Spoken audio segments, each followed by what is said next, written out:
est l'objet de ce webinaire. Donc, bienvenue à tous. Je suis Michel Royer-Muller, je suis le responsable technique de l'association Construire Acier. Nous sommes 5 permanents à Construire Acier, mais derrière nous, nous avons une vingtaine, une trentaine, l'inox en métallerie, pardon.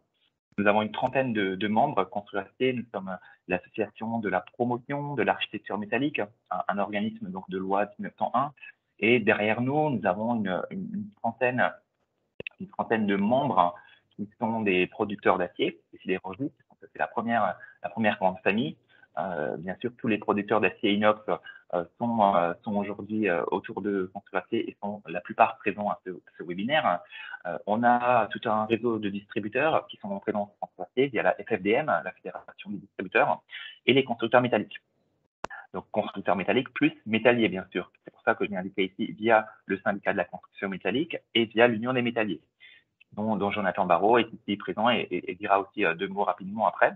Et donc, les organismes professionnels, c'est ce 4e pôle, finalement, d'adhérence Construire Acier, dans lequel on peut ajouter le centre technique, le CTICM, mais également l'enveloppe métallique pour tous les producteurs de produits de façade, de bardage, de bacs acier également.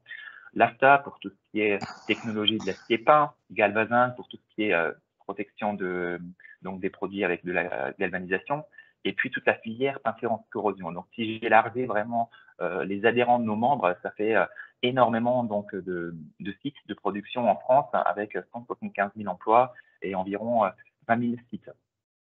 Construire Acier, en 2 mots, nous, on fait la promotion donc de l'acier via des rencontres, des manifestations en présentiel, bien sûr, des visites de chantier, des journées techniques, maintenant de plus en plus aussi en webinaire, comme cette quatrième session qu'on fait avec l'acier inox.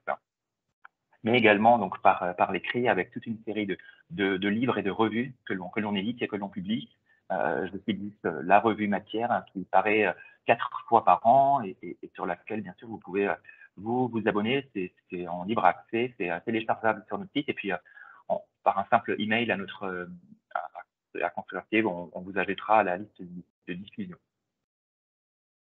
Ce webinaire, donc, il a été piloté, proposé et travaillé ensemble en commission inox, dans lequel vous retrouvez justement ici toutes les sociétés qui sont adhérentes de Construire Acier, qui travaillent avec nous pour l'inox, donc Aperam, producteur, Ugitech également, Ugitech qui prépare avec nous un prochain webinaire sans doute en début 2022 sur les produits donc de ronds à béton en inox, bien sûr, et puis Industrie, ArcelorMittal, Almet, un distributeur aussi de produits inox, la Fédération française, Valbrunnin également, et puis donc la branche métallerie de la FFB, autrement dit l'Union des métalliers, qui est aujourd'hui finalement la cheville ouvrière de ce webinaire.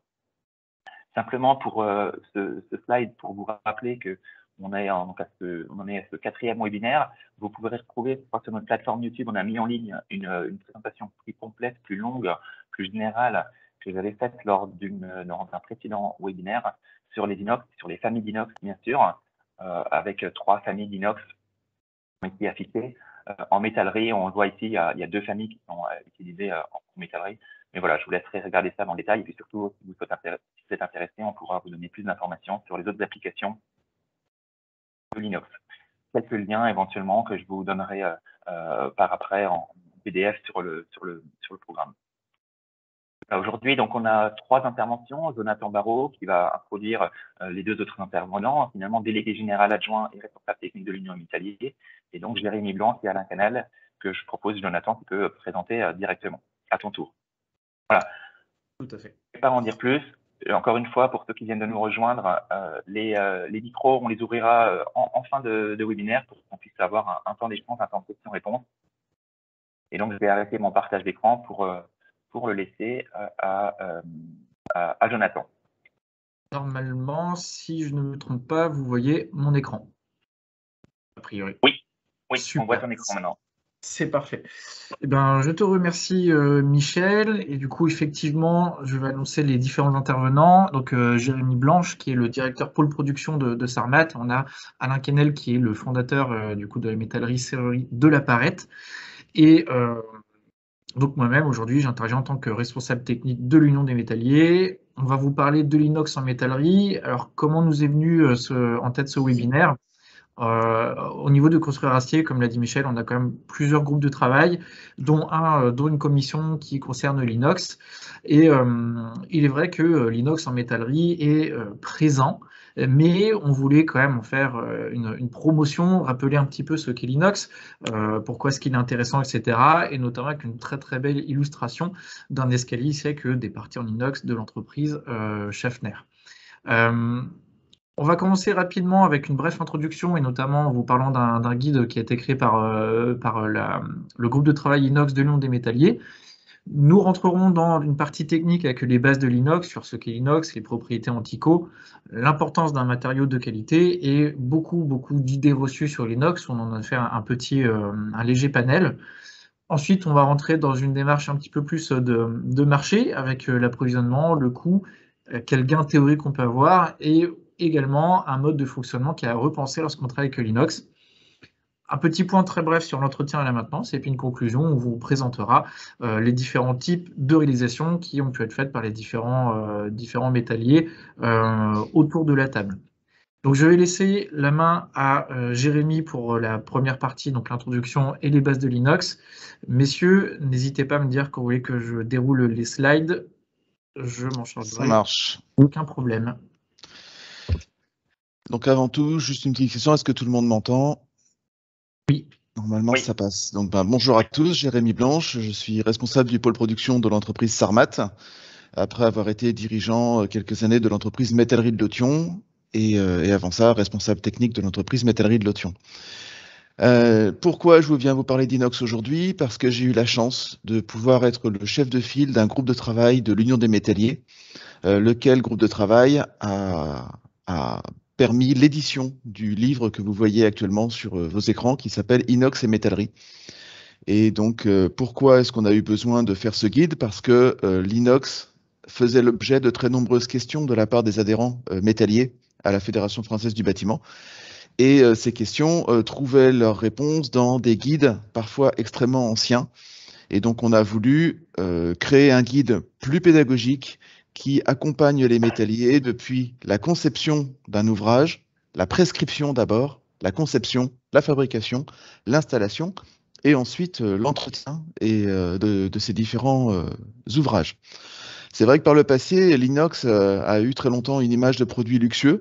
Il a l'avantage de pouvoir rester nu et visible, ce qui n'est pas le cas de tous les matériaux qu'on retrouve en bâtiment. Et il offre également un très large panel de finition de surface, entre les motifs, les textures et différents polissages avec différents grains qui vont du poli miroir au brossé que vous connaissez fréquemment. L'absence de revêtement permet également une meilleure recyclabilité du matériau en fin de vie, puisqu'on n'a pas de revêtement à trier et à séparer du matériau de base. Aujourd'hui, c'est un produit qui garde l'image d'un matériau cher, ce qui n'est pas tout à fait vrai, on va le voir tout à l'heure. Il y a aussi beaucoup d'évolutions dans les méthodes de fabrication et de mise en œuvre, de très nombreuses demandes que l'on retrouve dans différents secteurs d'activité, dont le bâtiment, mais on ne va pas vous citer tout ce qui est maritime, qui utilise excusez-moi, énormément d'inox. Et on le retrouve également dans une démarche de construction durable, parce que ça a une très grande pérennité, une très grande stabilité dans le temps, et surtout cette fameuse recyclabilité dont tout le monde parle aujourd'hui avec la revalorisation du produit en fin de vie. Le métallier qui est amené à transformer cet acier inoxydable à la demande de ses clients a besoin d'un support, parce que la littérature est pléthore aujourd'hui, on y trouve beaucoup de choses, mais c'est très long de s'y retrouver. Donc on a fait ce petit guide qui permet normalement à un métallier qui veut prendre une affaire en inox de retrouver toutes les précautions, comme je vous disais, de la prescription jusqu'à la fin de vie de l'ouvrage. On a également abordé un sujet qui est le revêtement par thermolaquage des aciers inoxydables, que vous retrouverez dans ce guide avec des tests qui ont été faits de différentes préparations de support et ainsi de suite. Un rapide aperçu du sommaire du guide. Qu'est-ce qu'un acier inoxydable? Quel inox choisir pour quel ouvrage?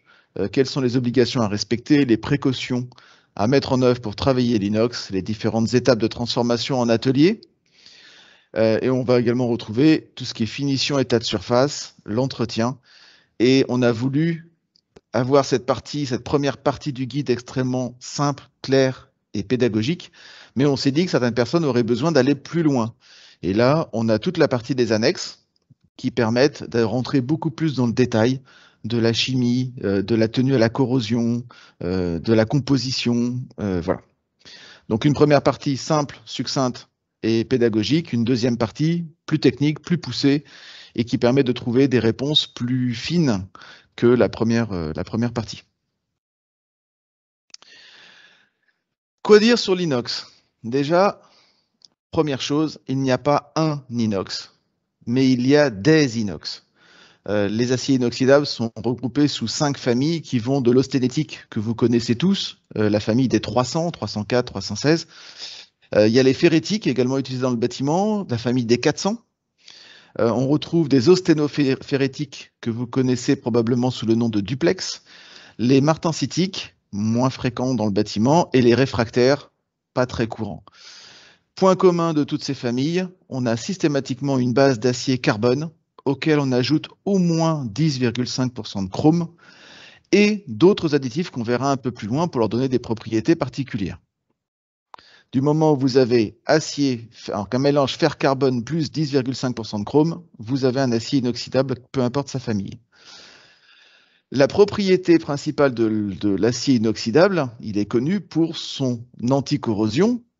Et là où c'est contradictoire, c'est que l'acier est inoxydable parce qu'il s'oxyde. Ah, on a perdu la moitié de l'auditoire d'un seul coup. Vous avez un petit schéma qui vous montre qu'un acier fer-carbone, simplement, son oxydation, c'est de l'oxyde de fer, ce que tout le monde appellerait de la rouille.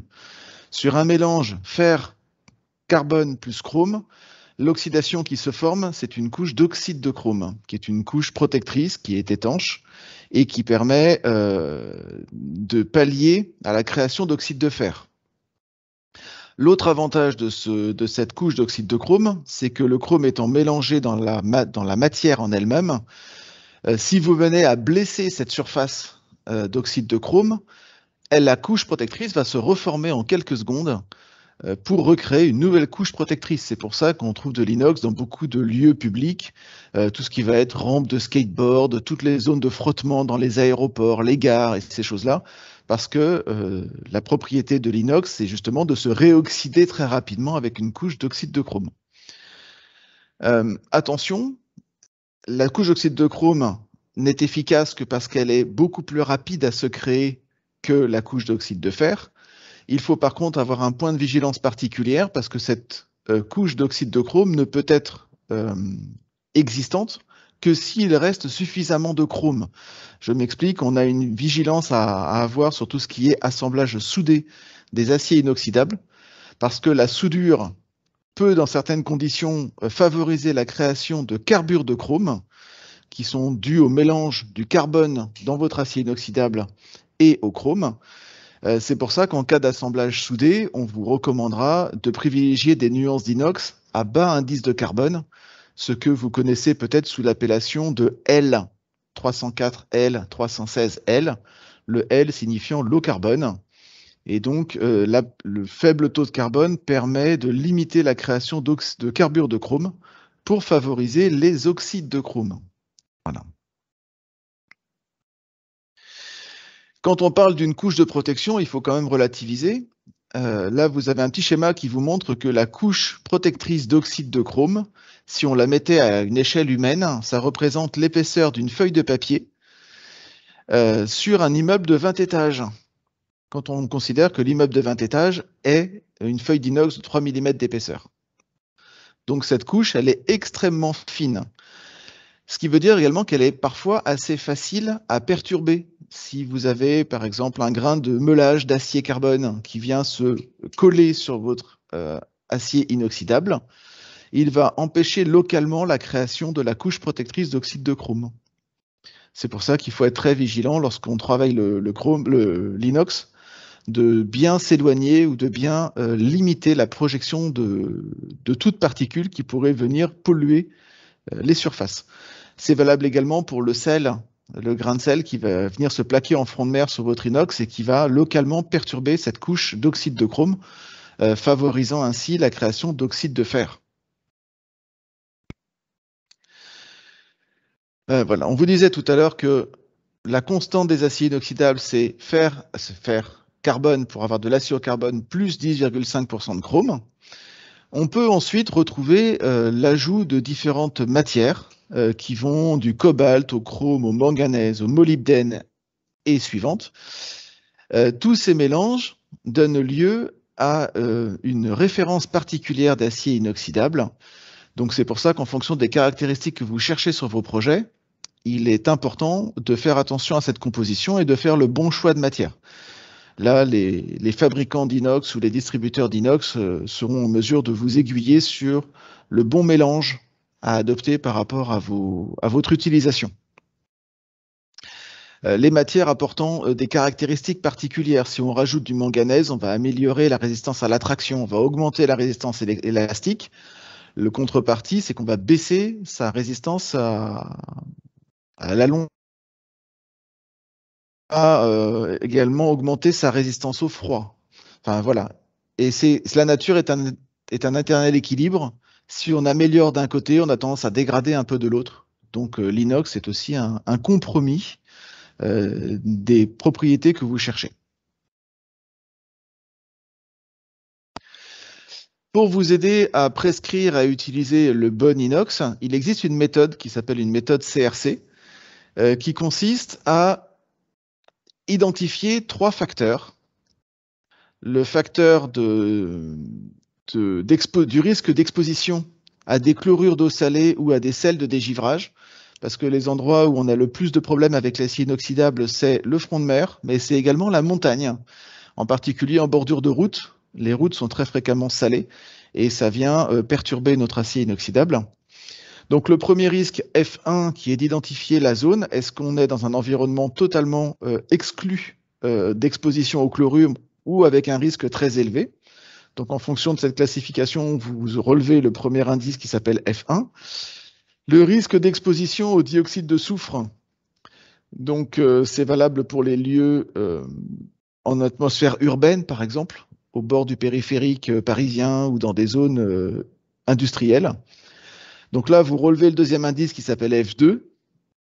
Les conditions de nettoyage ou d'exposition au lavage par la pluie, si vous avez un ouvrage qui est totalement à l'extérieur et que les pluies sont fréquentes, ou un ouvrage qui n'aura jamais de lavage ou jamais d'exposition à la pluie, ça vous donne un indice F3. Si tu peux passer la feuille d'après, Jonathan. Voilà, donc quand vous avez tous ces indices, vous les additionnez, vous faites F1 plus F2 plus F3, ça vous donnera le facteur de résistance à la corrosion, le FRC. Et ce FRC vous donne des critères, des classes de résistance à la corrosion, un CRC. Et en dessous, vous avez un petit tableau qui vous dit qu'en fonction de la classe, vous avez différentes nuances d'acier inoxydable qui sont disponibles. Si vous avez, mettons, un facteur où vous n'avez aucun risque d'exposition d'aucune sorte, vous êtes en classe 1. Et là, vous retrouvez des nuances, 40,03, le 10,16, le 45,12, qui sont là selon la norme américaine. Et plus vous allez avoir des risques de corrosion, plus les inox que vous allez devoir choisir seront des inox techniques et avec des additifs particuliers. L'autre critère à prendre en compte, c'est l'état de surface de votre acier inoxydable. Parce que ça paraît évident de le dire, mais plus votre acier inoxydable aura une rugosité de surface faible, plus il aura tendance à laisser passer et donc à ne pas retenir les impuretés et à ne pas avoir avoir moins de risques que des éléments perturbateurs ne viennent s'intégrer sur sa surface. Je pense par là en particulier au sel. Donc, eh bien, il paraît joli d'avoir de l'inox polymiroir en front de mer, mais il est beaucoup plus sécuritaire d'avoir de l'inox poly en front de mer. Parce que votre inox brossé va rester joli un temps, mais ça ne va pas durer, même s'il pleut. Alors qu'un inox poly, lui, va être beaucoup moins sensible à la pollution de surface et donc moins sujet à la corrosion, tout simplement, et plus facile à entretenir. C'est valable pour les endroits comme les piscines, les endroits industriels, les fronts de mer, la montagne. Voilà. Donc attention à l'état de surface. Quelques idées reçues sur l'inox. Donc, on a voulu démystifier certaines choses. Par exemple, que l'inox, une pollution visible sur l'inox dégrade le matériau en profondeur. Alors, c'est pas tout à fait vrai. Ça peut le devenir si on fait rien. Mais si on détecte une pollution de surface visible, il est tout à fait possible de la traiter. Vous avez des entreprises qui sont spécialisées en passivation d'acier inoxydable quand il faut vraiment y aller au chimique, ou en reprise de surface quand vous êtes sur un matériau brossé. Parfois, il suffit de remettre un coup de brossage pour enlever la pollution de surface et rendre à votre inox l'état de surface qu'il avait à l'origine. Une autre idée reçue également qui est très courante dans le bâtiment, c'est qu'un inox qui s'aimante, c'est pas vraiment de l'inox. Alors c'est pas vrai. C'est encore une fois une idée reçue. J'en veux pour preuve toutes les batteries de cuisine, tous les couteaux que vous trouvez de toutes les marques que vous voulez. Très souvent, même sur le très haut de gamme, ce sont des batteries de couteaux qui s'aimantent sur une barre dans votre cuisine pour être jolies et exposées. C'est pas parce que votre inox ne prend pas l'aimant qu'il n'est pas pour autant de qualité. Autre exemple sur le sujet, on prend toutes les ossatures de la Fondation Vuitton au Bois de Boulogne à Paris, c'est de l'inox duplex partout, ça veut dire qu'il prend l'aimant, et pour autant on en a fait des structures sur une magnifique réalisation comme la Fondation Vuitton. Autre idée reçue, les finitions de l'inox, on ne va pas prendre l'inox parce que les finitions sont limitées. C'est pas vrai. Il existe une large plage de finitions sur les aciers inoxydables qui vont des textures, je pense à la tôle avec une finition peau de porc ou des tôles avec des motifs carrés. On trouve également des barres en finition polie, en finition brossée, en brut tout simplement, ou en ce qu'on appelle le brossé d'usine, donc c'est un très léger brossé sorti de chaîne de fabrication. Donc il existe de très nombreuses finitions de surface. Donc on n'est pas limité. Certaines, par contre, auront peut-être besoin de fabrication sur mesure ou à la demande. Il existe des entreprises qui peuvent, à la demande, vous faire la finition de surface que vous voulez sur des produits qu'ils auraient en stock ou qu'ils sont capables d'acheter pour vos besoins. Autre idée reçue, tous les inox ne sont pas forcément alimentaires. On a beaucoup de cahiers des charges qui passent en disant c'est pour une cuisine, je veux absolument du 316. C'est pas indispensable. Tous les inox ayant un coefficient de relargage extrêmement faible de différentes matières peuvent être considérés comme alimentaires. Même ceux qui sont étamés, c'est-à-dire recouverts d'une légère couche d'étain. Donc on peut ouvrir le spectre des nuances possibles à d'autres nuances d'acier inoxydable que le 316 quand on parle d'alimentaire. Idée très ancrée dans les têtes, l'inox est plus cher que l'acier au carbone. Alors je vais dire oui, si on se contente de regarder son prix d'achat. Il faut savoir que l'inox, comme je le disais en introduction, a la faculté de pouvoir rester nu, donc visible.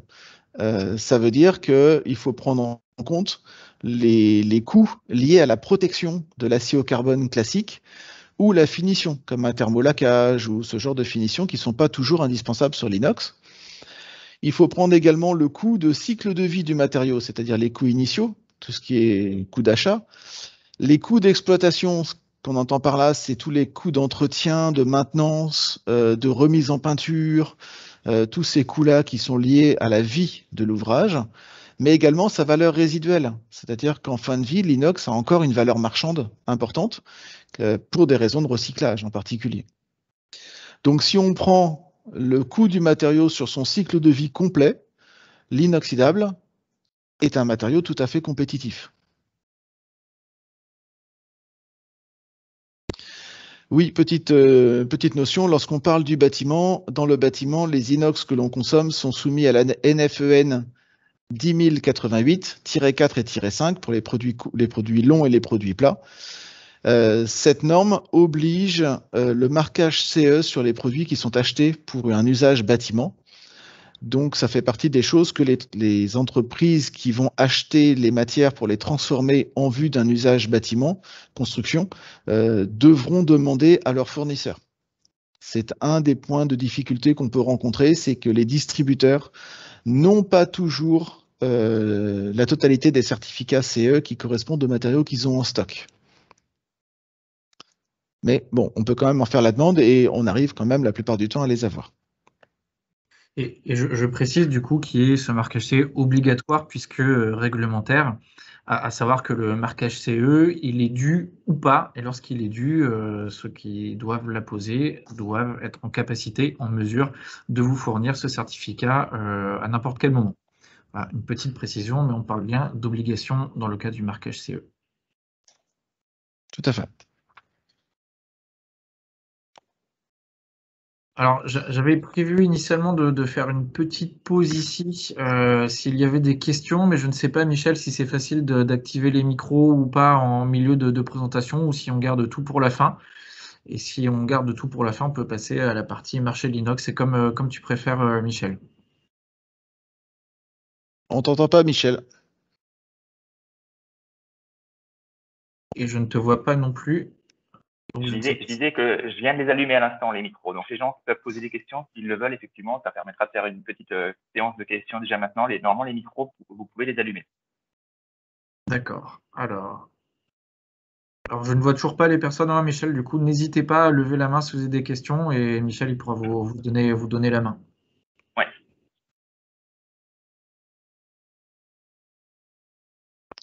Pour l'instant, moi, je vois aucun micro d'activé.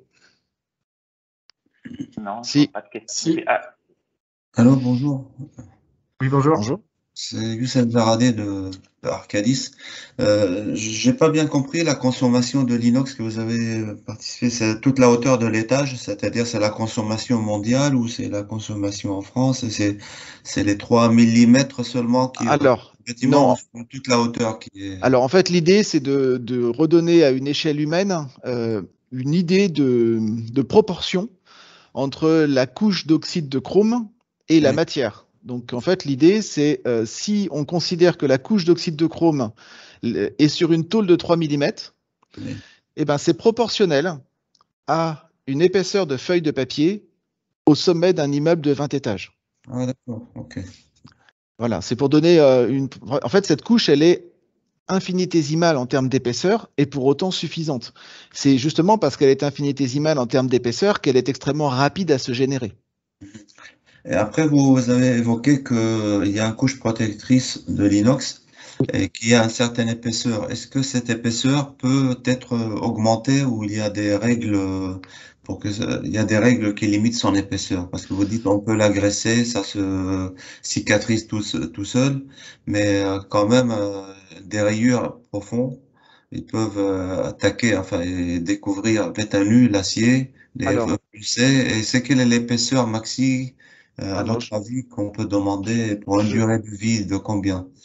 je n'ai pas la connaissance de l'épaisseur exacte, si on savoir si on peut l'augmenter ou pas. Tout ce que je peux vous dire, c'est qu'en fait, la propriété de l'acier avec du chrome, donc l'acier inoxydable, c'est que même si vous blessez la surface de la matière, c'est-à-dire qu'au lieu des quelques microns de la couche protectrice, vous faites une rayure de 1 mm ou 5 mm d'épaisseur, la nouvelle surface que vous allez générer va se réoxyder extrêmement rapidement et va se régénérer une couche d'oxyde de chrome pour se protéger. C'est pas tout à fait la même chose que si vous avez un revêtement galva sur une pièce en acier au carbone, ou si vous blessez vraiment votre surface de zinc, elle aura beau migrer légèrement, elle aura beau se sacrifier, vous allez quand même laisser une surface qui ne sera pas protégée contre l'oxydation. Ouais. Le chrome, il est contenu dans la matière en elle-même, en fait. Il fait partie intégrante de la matière.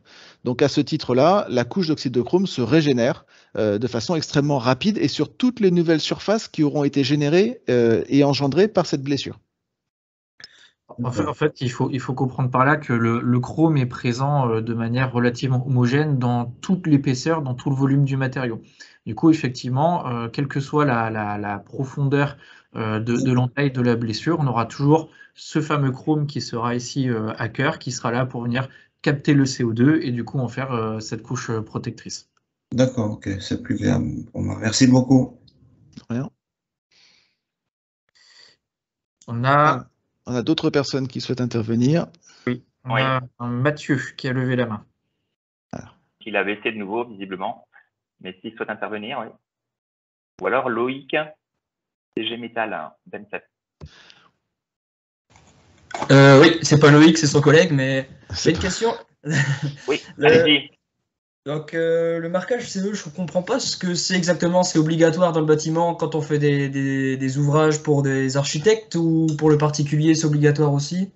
Alors, c'est obligatoire pour tous les produits que vous allez utiliser à des fins de construction. Alors, en fait, ce qui se passe pour le marquage CE, c'est vrai pour un bon nombre de matériaux. En fait, on a d'un point de vue européen, normatif européen, on a ce qu'on appelle des normes harmonisées européennes qui vont du coup générer les règles, on va dire, européennes. Et lorsqu'on a une norme harmonisée européenne, elle est citée au journal officiel de l'Union européenne. Et du coup, dans ce cas précis, l'inox dans les produits de construction du bâtiment sont soumis justement au RPC, Règlement Produits de Construction, qui nous dit que dès lors qu'il y a une mise sur le marché d'un produit en inox, du coup soumis à la 10088-4-5, la personne qui met sur le marché va devoir le marquage CE. À savoir qu'a priori, admettons en tant que métallier, ce n'est pas vous qui les mettez sur le marché, parce que vous faites, en général, c'est un contrat de louage d'ouvrage.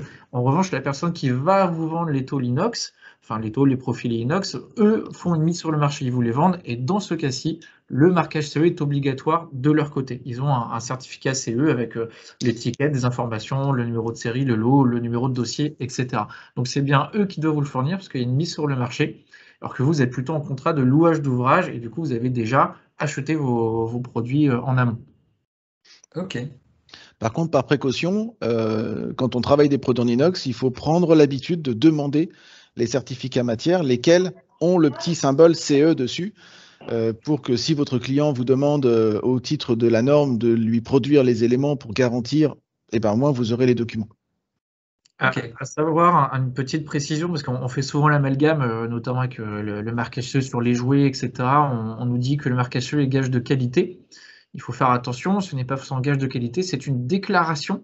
On a une traçabilité, une déclaration de performance. On peut déclarer que notre produit a telle ou telle propriété, même si elles ne sont pas bonnes, admettons. En tout cas, le marquage CE permet d'avoir toutes les informations de ce que vous achetez. Après, le produit, à savoir s'il est de qualité ou pas, on en parlait par rapport aux propriétés mécaniques. On a surtout un matériau, un produit qui correspond à un besoin à un moment donné. Mais c'est bien une question surtout de traçabilité de ce qu'on achète, le marquage CE. Et puis vous retrouvez, en général, c'est sur la fiche produit qu'on retrouve ce genre de choses. Et sur la fiche produit, vous allez retrouver également les mesures qui ont été faites par le fabricant de la résistance mécanique, de la composition chimique, de ces choses-là. Et on a toujours un monsieur Mathieu qui lève la main. Oui. C'est moi, j'ai réussi à activer le micro. C'est par rapport à l'aspect magnétique de l'inox. En atelier, nous, on n'utilise que du 304 et du 316, mais j'ai quand même remarqué que certaines feuilles s'aimantent. Pas en 316, mais en tout cas en 304. Alors, est-ce que c'est un problème de fournisseur ou... Là, il faudrait qu'on demande à Sébastien si tu veux intervenir. Est-ce que c'est normal, est-ce que ça peut arriver que le 304 prenne légèrement ou prenne l'aimant?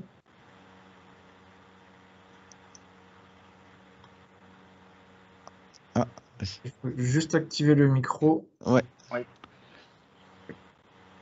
Bonjour Sébastien. On ne vous entend pas, Sébastien.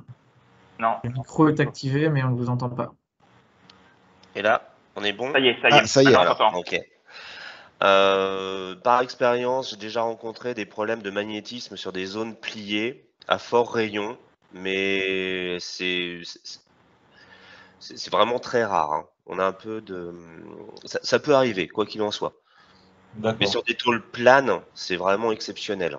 Là, je vous inviterai à vous rapprocher de votre fournisseur d'acier inoxydable, lui demander les tests CCPU qui vont avec la livraison de votre métal pour bien vérifier qu'il n'y a pas eu de problème sur la livraison et d'erreur de nuance.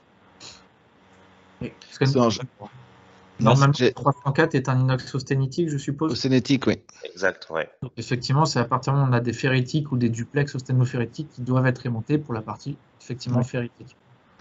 Mais normalement, l'austénétique est par définition et par composition chimique à magnétique.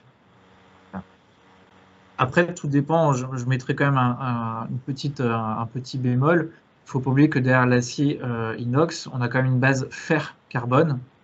Et bien qu'ils sont censés être amagnétiques, si on a une petite différence de nuance, pardon, ça se joue à pas grand-chose. Typiquement en chrome, on est à 0,1 près pour savoir si on est en inox ou pas. Donc il se peut qu'effectivement, avec les différences de composition, on puisse devenir légèrement magnétique.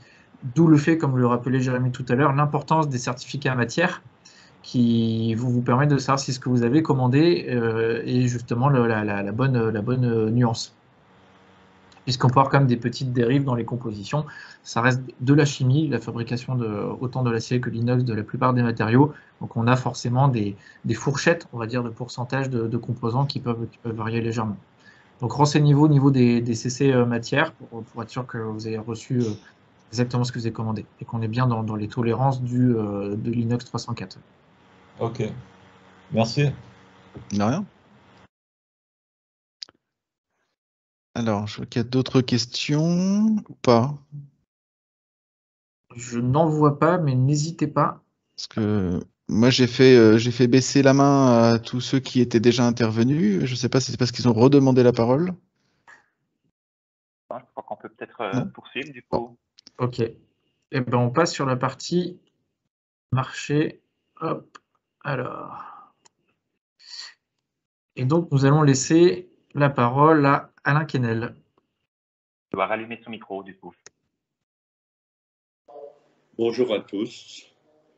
Pour revenir sur la question, je pense que la personne qui a posé était un métallier, sur le fait que parfois les tôles inox en 304 prenaient l'aimant ou devenaient un petit peu magnétiques après des opérations de pliage.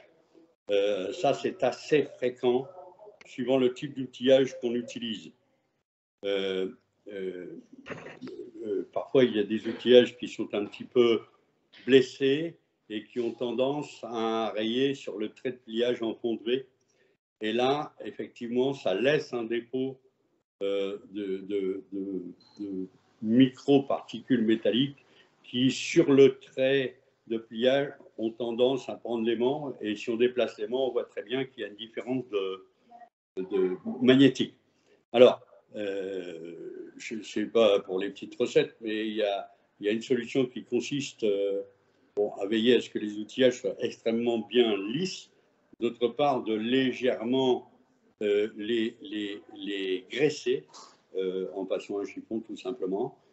Ou bien alors en mettant une feuille de polypropylène entre la tôle et le V. Et aussi, on peut en mettre une au niveau du poinçon, suivant le type de rayon.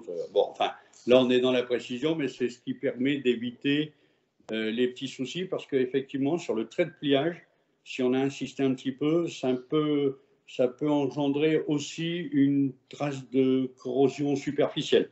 Et le désagrément, c'est qu'au bout de quelques temps, on peut compter le nombre de plis sur la tôle.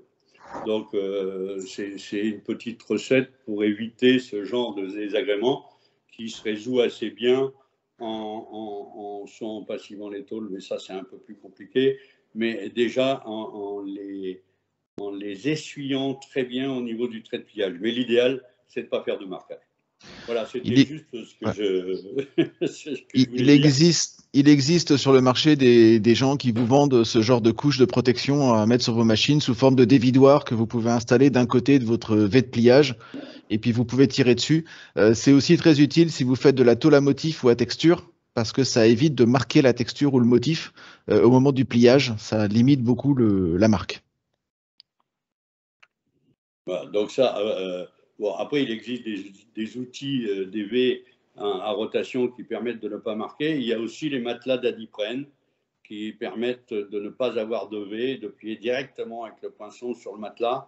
Et là, vraiment, on n'abîme rien. Bon, après, c'est un tas de techniques, mais revenons à l'objet de notre webinaire. Focus, Alain, focus. Ouais. Alors, le marché de l'inox, oui, voilà. Bon, ben là, vous voyez, Jérémy, Jonathan, tu vas m'aider un peu, hein, parce que moi, je suis là pour les recettes de grand-mère et autres techniques en atelier, pour les commentaires je dirais, des graphiques que l'on voit. Jonathan prend le relais. Ok, pas de souci. Donc effectivement, alors il est assez difficile dans un premier temps de trouver des éléments spécifiques à la construction et encore plus à la métallerie. Et du coup, on vous a mis ici quelques graphiques représentatifs du marché mondial de l'inox avec certaines répartitions. Donc on va commencer sur une maille assez large et après on va affiner un petit peu au niveau des répartitions. Donc tout simplement, ce premier graphe ici pour vous montrer tout simplement l'évolution de la consommation de la demande en inox dans le monde depuis les années 1950, tous secteurs confondus. On verra après la part du bâtiment. Mais on peut voir qu'il y a quand même une forte accélération. On suit plutôt une courbe relativement croissante de type exponentiel. Bon, on a une petite baisse ici. Je ne vais pas vous apprendre les raisons, mais on a du coup une hausse annuelle d'environ 5,7%. Tout ça pour dire dans un premier temps que l'inox est connu depuis longtemps, peu utilisé il y a encore à peu près 70 ans, mais du coup on a une courbe relativement très croissante. À titre de comparaison, la courbe rouge ici, qui est une courbe qui représente la consommation, les demandes et les consommations et production de plastique, on voit que l'inox surplombe en termes de croissance, en termes forcément de volume, ce sont des index, du coup surplombe la demande de consommation en plastique. Ce qui peut paraître assez surprenant, mais néanmoins complètement réel. Concernant les autres métaux, il faut savoir que l'inox est le métal à la plus forte progression en 30 ans, depuis les années 1980. J'ai mis 5,68 tout à l'heure, en fonction des sources et des années, on peut varier un petit peu. On est ici à peu près à 5,13%, sachant que le cuivre, le zinc, l'acier au carbone, tout ça, sont aux alentours des 2%, 2,5%, avec une demande de l'aluminium qui est croissante également, mais qui reste quand même derrière l'acier inox. On voit qu'on a en moyenne, de la plupart des métaux les plus utilisés, une moyenne à 2,5%. On est quasi précisément le double au niveau de l'acier inoxydable. Donc, ne pas sous-estimer, hein, comme le disait Jérémy tout à l'heure, l'inox était réputé comme étant un matériau onéreux, un matériau luxueux, etc. Et on verra dans les slides d'après que finalement l'inox, on en retrouve partout, quelles que soient les applications, d'où le fait qu'on ait une demande mondiale relativement croissante. Ce qui est intéressant de constater également, c'est de voir qu'on a une consommation et une demande qui est relativement, qui ne sont pas forcément tout à fait en phase. On voit qu'au niveau de la courbe rouge, et notamment sur les dernières années ici, on a eu des pics bas, on a une demande qui est supérieure à la production d'inox. Et ça, c'est intéressant de constater, c'est qu'aujourd'hui, la demande est tellement forte que malgré les fortes productions, on n'arrive pas aujourd'hui, tous les jours, à subvenir à ces besoins. Ce qui peut signer comme étant comment dire, pénalisant pour l'inox, ce ne l'est pas du tout. Les règles du marché font que on va finir par recouper les demandes et la production. On le voyait en 2013, on avait des seuils qui se sont ajustés. Puis en 2015, on avait toujours une production qui a diminué par rapport à la demande, mais on voit que les courbes se suivent avec tout le temps un petit décalage. Moi, je vois ça d'un côté très positif, d'un point de vue complètement humain, dans une conscience collective. Les personnes demandent de plus en plus d'inox d'une part, et on est dans la capacité d'adapter, avec toujours quelques mois de retard forcément, la demande en inox. Donc ça, c'est aussi, enfin, tout ce que l'on dit de toute façon est intéressant pendant ce webinaire. Mais voilà, ce qu'il faut retenir de cette slide-ci, c'est qu'on a une demande qui est croissante et que la réponse suit de manière très très proche les demandes en inox. Alors, je vous l'ai dit, hein, l'inox, on en retrouve partout. Ce n'est pas finalement, contrairement à ce qu'on peut penser, que luxueux. On en retrouve dans de nombreuses applications. Voilà, tout ce qui est, d'une part, mobilier urbain et les transports comme les cars et les bus. L'inox, on parle, on parle très souvent du cuivre comme étant un matériau qui est antibactérien, antiviral, etc. L'inox, il ne faut pas oublier qu'on le retrouve partout, y compris dans la restauration, dans l'alimentaire. Comme le disait Jérémy tout à l'heure, les inox, on a le 316L qui est alimentaire, mais tous les autres inox ont des propriétés également antibactériennes, d'où le fait de le retrouver dans la restauration, dans le secteur médical, et le fait qu'on le retrouve notamment dans les transports mobiles urbains, typiquement aussi au niveau des gares. On le retrouve aussi au niveau des mains courantes, des garde-corps, des poignées, des portiques, etc. Puisque, d'une part, comme le disait Jérémy tout à l'heure, d'un point de vue technique, il n'est pas soumis forcément tout ce qui est phénomène de frottement, etc. La couche de protection va se régénérer. Et en plus, au niveau propriétés antibactériennes, on est plutôt pas mal par rapport à d'autres métaux. Pas au niveau du cuivre, mais on y est quand même.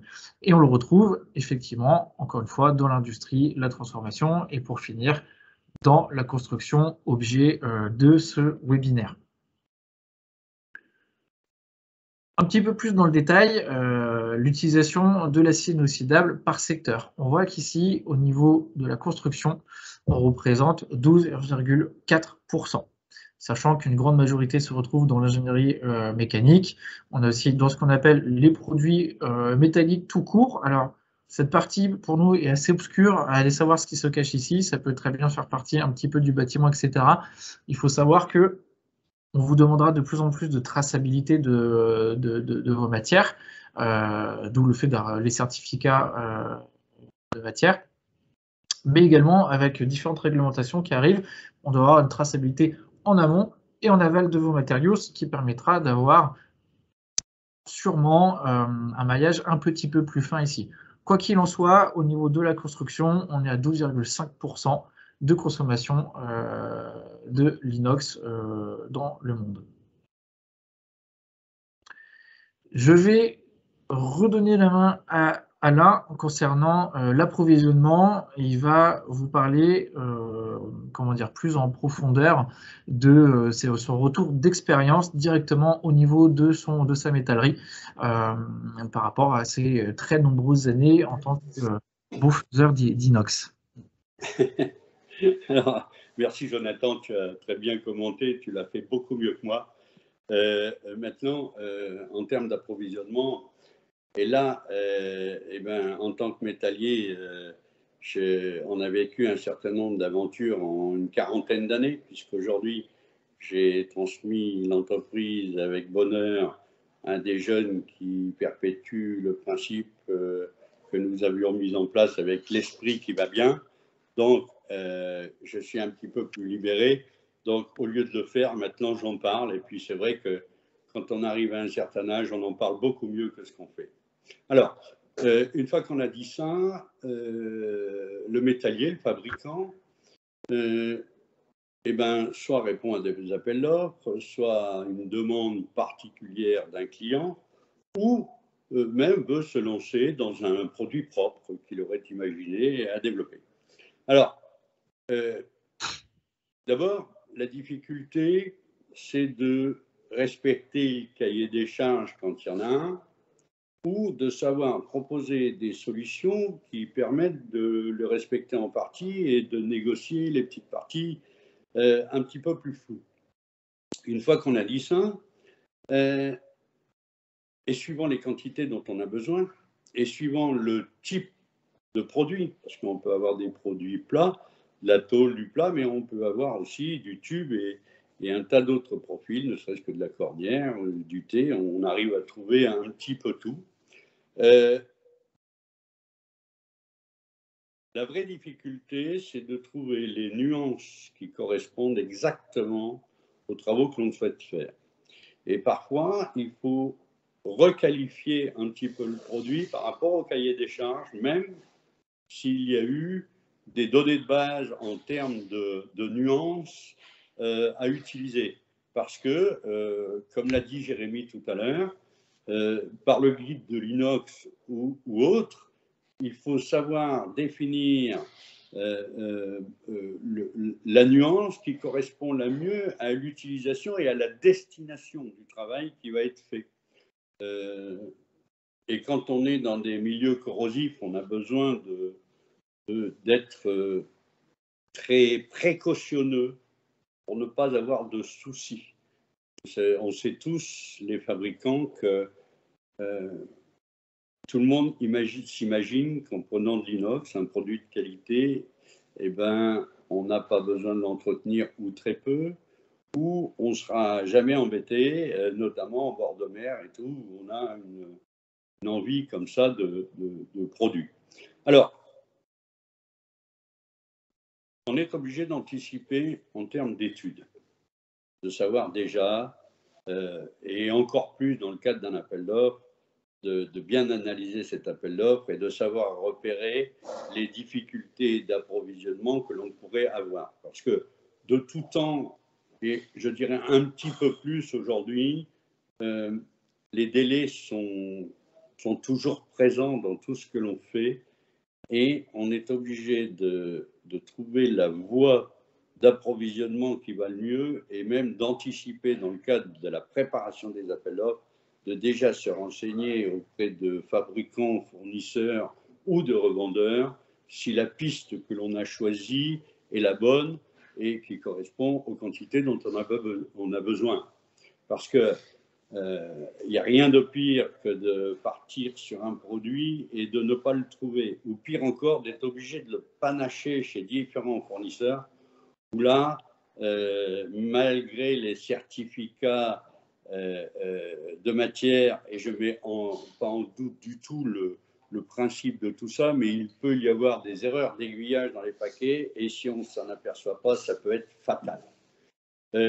Dans tout ça aussi, une fois qu'on a défini la nuance, qu'on l'a trouvé un peu, il ne faut pas oublier le type de finition que l'on veut mettre en œuvre. Et ce type de finition est aussi déterminé d'une part par le concepteur sur un point de vue architectural, mais il est aussi défini par la destination du produit et par sa qualité à la résistance de corrosion. Et tout à l'heure, Jérémy l'a très bien dit, plus la surface est lisse, c'est-à-dire polie, moins on aura de problèmes à terme. Parce qu'effectivement, tous les agents pollueurs de surface ont moins tendance à s'accrocher.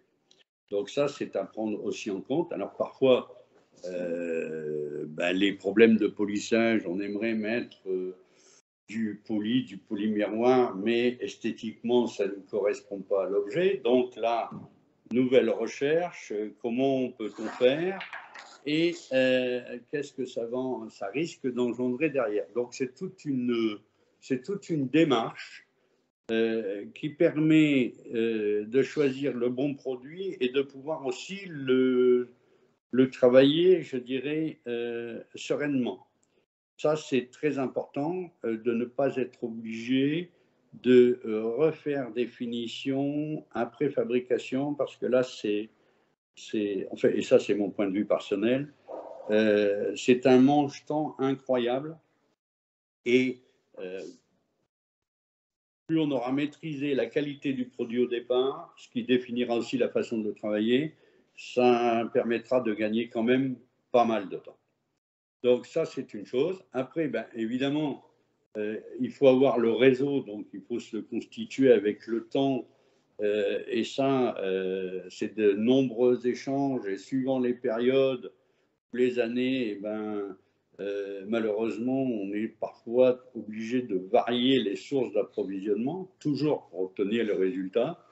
Et toujours prendre en compte l'état des stocks du fournisseur pour être sûr de trouver le produit qui va bien, quitte à de bloquer sur des options d'achat et des choses comme ça, parce que sinon, on peut exploser en termes de délai de fabrication. Après, vous avez aussi des distributeurs qui tiennent certains matériaux en stock, mais dans des états de surface bruts.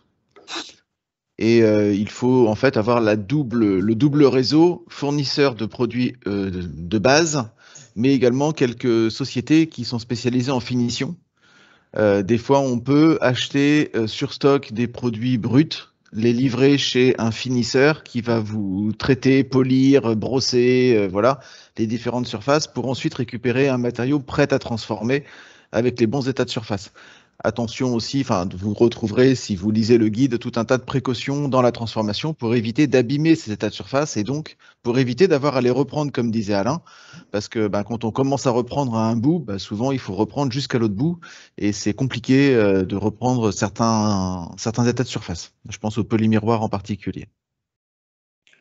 Tu as bien fait de le rappeler, ça, Jérémy. J'avais un petit peu zappé je dirais les sous-traitants qui sont capables de faire de la finition à la demande, on va dire ça comme ça, sur des produits. Il faut le prendre en compte, mais il ne faut pas oublier aussi que c'est un délai supplémentaire qui vient s'ajouter au produit et aussi un coût supplémentaire. Parce que si on part sur des tôles, par exemple laminées à chaud, parce qu'on a des épaisseurs importantes ou des formats très importants qu'on ne trouve pas dans le commerce déjà prépolis, il vaut mieux pas négliger ce coût, surtout si on veut du double face. Tout à fait. Il faut faire très, très, très attention. Et là, là aussi, en termes de finition sur des produits un peu spéciaux, il faut vraiment disposer de temps ou bien préparer son coup pour qu'il n'y ait pas d'inertie ou d'hésitation.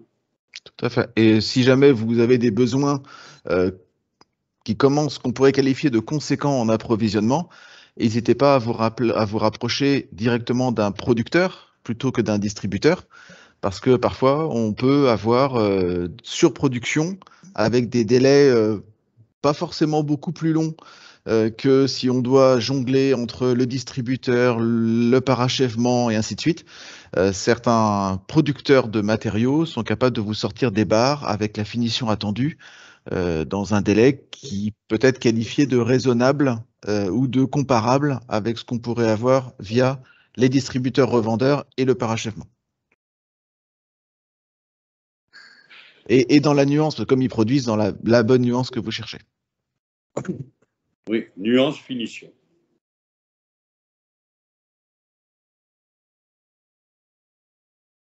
Alors, l'inox est plus cher.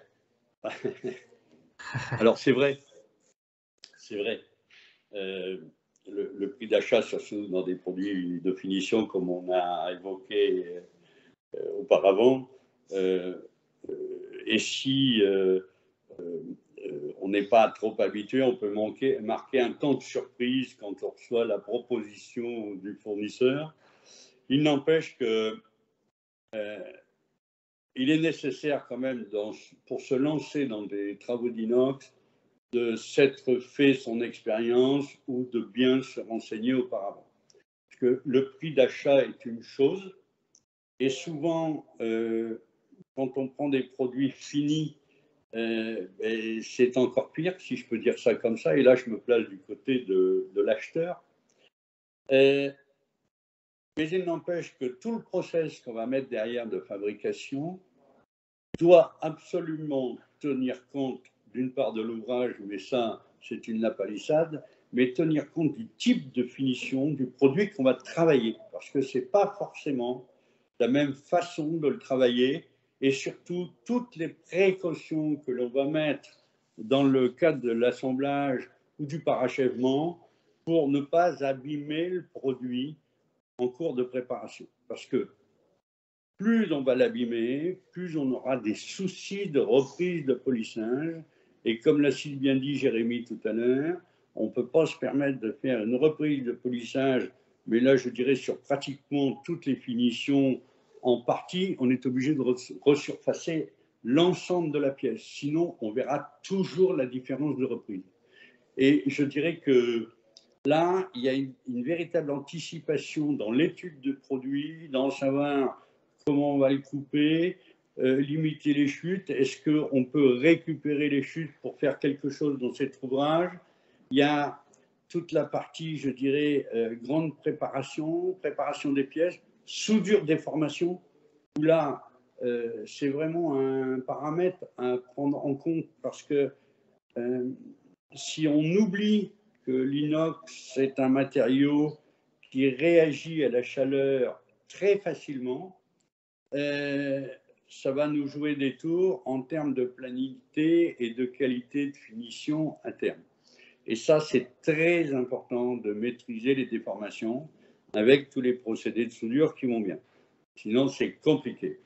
Et évidemment, si on est très précautionneux au niveau de l'assemblage et de la soudure, eh ben, ça fera de la reprise de polissage qui sera bien moindre que si l'on ne prête pas trop attention à la méthode de soudure. Ça, c'est très, très, très important. Alors, effectivement, le produit est cher au départ. Évidemment, il est encore plus cher à l'arrivée, on est bien d'accord, puisqu'il faut le vendre. Mais entre deux, quand même, on peut se permettre, si l'on a bien maîtrisé les achats, d'avoir des gains de temps considérables, parce qu'on n'a pas les traitements de thermolacage, de galvanisation et autres. Et on peut se permettre aussi, dans une pièce, alors si elle est décorative totalement, ben là, c'est la qualité de finition, et donc on a anticipé auparavant. Si c'est une pièce de construction, là, simplement, on l'a construit comme une pièce en acier avec un environnement quand même propice au travail de l'inox, et avec une passivation, alors, soit chez des gens spécialisés ou en passivation sur site, puisque vous avez des gens qui font ce genre de choses et qui viennent dans les entreprises dépolluer les pièces, et ça permet d'aller très très vite en production. Et sincèrement, je n'ai pas de comparatif à vous montrer sur graphique et tout ce qui s'ensuit. Aujourd'hui, quand on voit le coût des aciers et quand on voit le coût des inox, ils n'ont pas augmenté dans les mêmes proportions. Et dans de la pièce, je dirais, classique, raisonnable, je ne parle pas en charpente métallique, mais sur du pied de poteau, des choses comme ça. Aujourd'hui, l'inox est concurrentiel parce que d'abord, on le produit beaucoup plus vite et on n'a pas un tas de transport, d'aller-retour, de vérification et tout ce qui s'ensuit. Donc, oui, la matière première est plus chère. À terme, quand les pièces sortent de l'atelier, en termes de coût de revient et de marge, je pense que pour ceux qui auront un peu l'habitude ou qui prendront l'habitude, ça peut être assez intéressant. Et là, je parle de l'expérience que j'ai depuis 40 ans maintenant. On a fait beaucoup de fabrication inox, notamment dans des inox ferritiques, pour de la préstructure et des choses comme ça. Et on a réussi globalement à tirer les marrons du feu.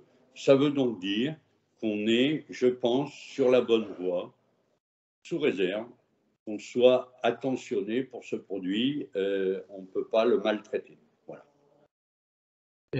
Alors effectivement, pour commenter la diapo qui vous est présentée, effectivement, comme le dit Alain, l'inox est plus cher que l'acier au carbone à l'instant T0. Donc ici, on vous a représenté en bas, du coup, au niveau des abscisses, du coup, la durée de vie du matériau et le coût, en prenant 100% du coût de l'inox à l'instant T0, etc., etc.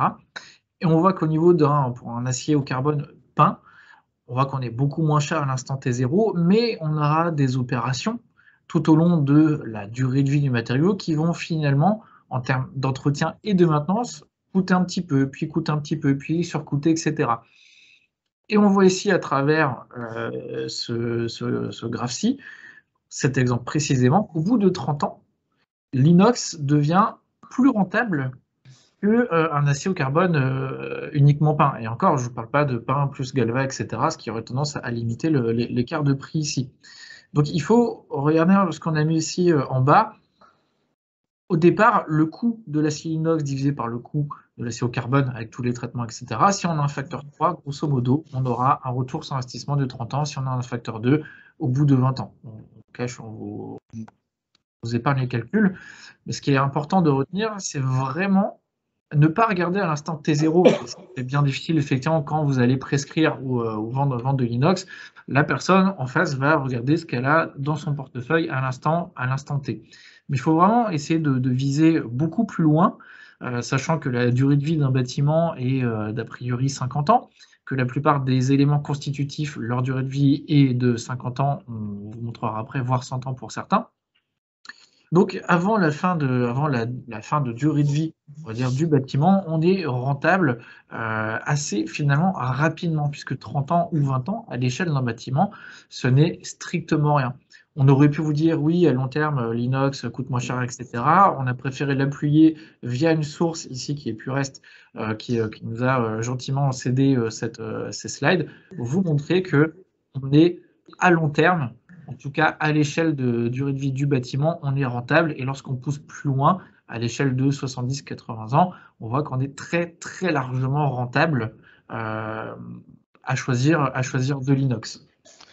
C'est d'autant plus vrai en ce moment, parce que si vous avez noté les prix d'achat des matières premières en ce moment, l'acier a pratiquement doublé en quelques mois. L'inox, par contre, a eu une inflation, mais plus modérée, puisqu'on est de l'ordre de 20 à 25% d'augmentation. Ce qui veut dire que, si tu veux bien remettre la diapo juste avant, ce qui veut dire qu'en ce moment, la différence de prix, le ratio n'est pas de 2 entre l'acier au carbone et l'acier inoxydable. On est en dessous de ça, ce qui veut dire que le seuil de rentabilité ou d'amortissement de l'acier inoxydable est bien inférieur à 20 ans en ce moment. Tout à fait. Et justement, les slides qui suivent ont juste les deux éléments principaux, en fait, finalement, qui vont générer la variation de prix de l'inox. On a en premier élément le nickel, qui oscille. Donc là, on a à gauche sur 5 ans et sur l'année en cours, on a les variations. Mais on voit que ça fluctue forcément, puisqu'on a le cours des matières premières. Mais pas autant qu'effectivement que l'acier au carbone. L'acier au carbone, effectivement, on dit que lorsqu'on a un acier inox, la base principale, c'est quand même l'acier carbone, fer carbone. On a effectivement cette hausse aussi du prix qu'on a mis prix des ferrailles, où on voit avec la hausse depuis janvier 2020, on a eu un pic bas, puis on a très très très fortement augmenté. Mais comme on a d'autres éléments constitutifs qui coûtent plus cher dans l'inox, comme le nickel, le chrome, etc., que les variations sont moindres, ça explique le fait qu'on ait eu beaucoup moins de variations que l'acier au carbone, bien qu'on ait quand même une bonne partie des éléments constitutifs qui soient similaires. Donc on a un cours des matériaux qui est associé, mais qui est différent de celui de l'acier au carbone. Et comme le disait Jérémy, aujourd'hui, effectivement, avec la fluctuation des matériaux, d'ailleurs, pour l'acier au carbone, on a arrêté d'augmenter en grande partie, mais on va conserver un plateau haut, a priori, d'après les prévisions qui sont données, on va conserver un plateau haut. On a constaté quelques baisses aujourd'hui, mais on va rester plus haut que ce qui a été fait communément sur les dernières années. Et donc, effectivement, ce ratio acier-carbone, acier inoxydable, du coup, est beaucoup plus faible, et du coup, la rentabilité, particulièrement aujourd'hui, est de moins de 20 ans. Donc n'hésitez pas à prescrire de l'inox aujourd'hui, c'est plus rentable qu'hier encore. Bien que, on l'a vu, à une échelle relativement courte, on était déjà assez rentable. Et d'autant plus, je vous l'ai mis ici au niveau de la durabilité, de la recyclabilité, on voit que dans le bâtiment, particulièrement dans les infrastructures, dans la construction, on a une durée de vie moyenne, c'est une moyenne de 50 ans, par rapport à toutes les autres utilisations où on est à 14, 15, 25 et 30 ans. Ça n'empêche pas, on l'a vu tout à l'heure, seulement 12,4% de la consommation mondiale en inox sont dans le bâtiment, alors qu'on a la durée de vie la plus importante. Tout est question de prix, encore une fois, parce qu'on vous l'a dit, on aurait pu le mettre en idée reçue, l'inox est bien plus cher, etc. Ce n'est vraiment pas le cas sur l'échelle du bâtiment. Les autres applications l'utilisent bien plus que dans le bâtiment, alors que les durées de vie sont plus courtes. Ils ont clairement compris qu'il y avait un retour sur investissement ultra conséquent, même sur des durées de vie qui sont plus courtes dans leur domaine d'utilisation, dans leur domaine d'emploi. Et à savoir également, en termes de recyclabilité, que l'inox se recycle à hauteur de 80%. Il est très fortement valorisé de par ses compositions. On a des matériaux qui sont rares, voire de plus en plus rares, et donc qui coûtent de plus en plus cher également, mais qui, en fin de vie, sont d'autant plus revalorisés. C'est ce qu'il faut retenir ici. De toute façon, l'inox, comme il faut se placer dans son cycle de vie, si certains parmi vous sont des prescripteurs ou des économistes, ça ne peut se faire que si vous arrivez à placer cette matière sur le temps, c'est-à-dire pas uniquement la dépense d'achat, mais en prenant en compte les coûts d'entretien ou d'entretien limité, les absences de remise en peinture et tous ces éléments-là du cycle de vie de l'ouvrage. C'est la seule façon aujourd'hui de faire comprendre aux clients, maîtres d'ouvrage ou aux clients tout court, qu'il a un intérêt à opter pour de l'inox s'il se place sur une vision un peu plus longue que juste le débourser à l'instant T. Effectivement. Et pour finir sur la recyclabilité, on voit ici en vert on va dire le flot d'inox qui circule en ce moment, et en jaune, du coup, tout ce qui arrive en fin de vie et qui est du coup recyclé, qui augmente également, pas autant, mais en tout cas qui augmente, qui suit la même tendance que la consommation d'inox. Donc plus on consomme d'inox, plus on va en recycler. Ça peut paraître bête dit comme ça, mais ce n'est pas forcément le cas de tous les matériaux. On peut prendre l'exemple, admettons, d'un lamellé-collé. On peut en utiliser de plus en plus et ce n'est pas pour autant qu'on va de plus en plus le recycler. Il y a des matériaux qui sont moins recyclables que d'autres. L'inox fait partie des matériaux fortement recyclables sans aucun souci. Et un dernier point aussi, je fais d'ici, j'accélère un tout petit peu, puisqu'après on a pas mal d'ouvrages à vous présenter, quelques ouvrages, et on dépassera le temps. Juste pour vous dire, effectivement, d'un point de vue environnemental, et on a pris l'exemple ici de la récupération des eaux pluviales. Il faut savoir, et vous savez, que la plupart des matériaux vont relarguer une partie de leur surface, notamment dans les eaux. C'est le cas d'un bon nombre de matériaux. On a le cuivre, on en a plein. On a VM Zinc ici qui relargue. Et lorsqu'on se place au niveau du coup de l'inox et de l'LEC, on voit qu'on est sur des courbes très basses, du coup quasi 0 grammes par mètre carré de relargage. Ce qui fait de l'inox un matériau particulièrement propre. Sans surprise, on utilise aussi dans la restauration, dans le domaine médical. C'est un matériau particulièrement propre puisque il ne va pas avoir tendance à perdre de la matière au contact de l'eau. Contrairement à ce qu'on disait tout à l'heure au tout début de présentation, vous savez, il y avait quelques structures cristallographiques de la rouille et de l'oxyde de chrome. Il y en a un qui est soluble dans l'eau, la rouille, pour ça que lorsqu'on a de l'acide carbone qui commence à rouiller, il va s'effriter, alors que l'inox n'est pas du tout friable et ne se dissout pas dans l'eau. Et donc, on a très peu de relagage de matière, ce qui en fait aujourd'hui un matériau très propre. C'est très dans l'air du temps de parler de la RE 2020 dans le bâtiment. On va étudier toute l'analyse de cycle de vie du bâtiment, de l'extraction de la matière première jusqu'à la déconstruction du bâtiment, le recyclage des matériaux, l'aspect environnemental et sanitaire. C'est l'aspect assez particulier en France. On a beaucoup de déclarations environnementales dans les autres pays, mais en France, via les FDES, fiches de déclaration environnementale et sanitaire, on a le volet sanitaire qui est étudié dans l'utilisation des matériaux du bâtiment. Et l'inox, pour le coup, se place en bonne position sur le volet sanitaire.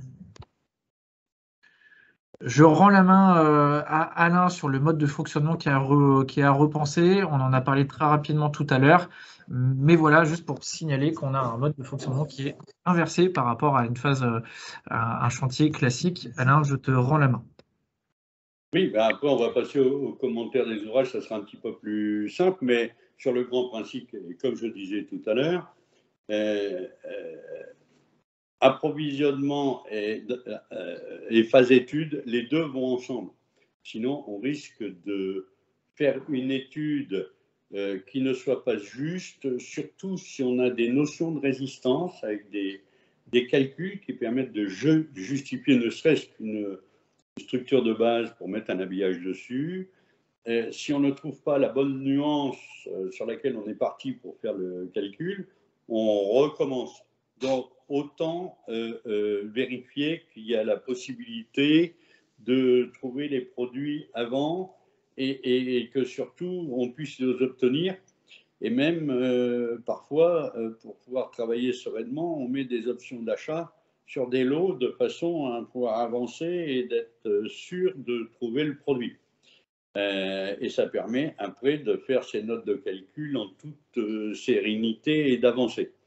Et comme je disais tout à l'heure, c'est pareil quand on fait un appel d'offres. Alors là, c'est beaucoup plus délicat. Mais quand on répond à un appel d'offres et qu'il y a besoin aussi d'une quantité de matière, je dirais, significative, là, on raisonne en plusieurs tonnes.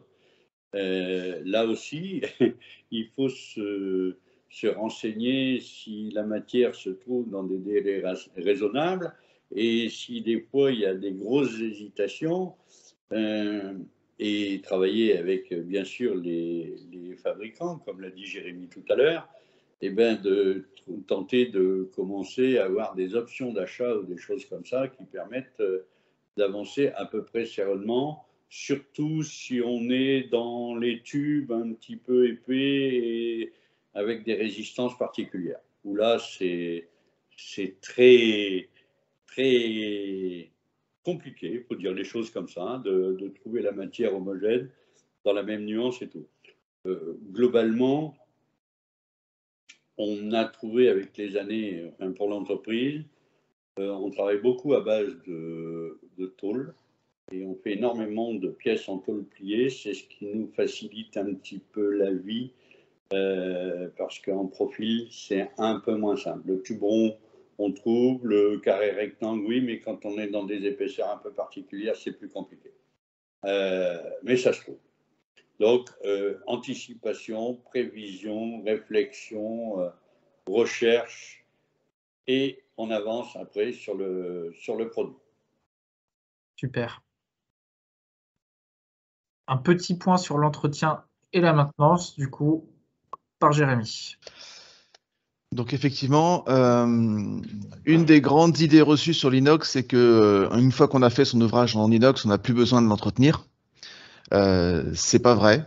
En fait, l'inox nécessite quand même un entretien, certes léger, mais un entretien quand même. Ah, j'ai de l'écho par contre. Je sais pas qui a. D'accord.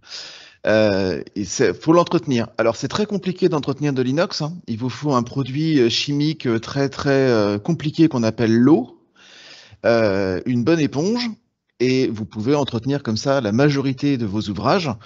Une des façons de l'entretenir quand l'ouvrage est extérieur, on l'a dit tout à l'heure, s'il est exposé à la pluie, eh ben c'est la pluie qui va se charger de faire le gros de l'entretien.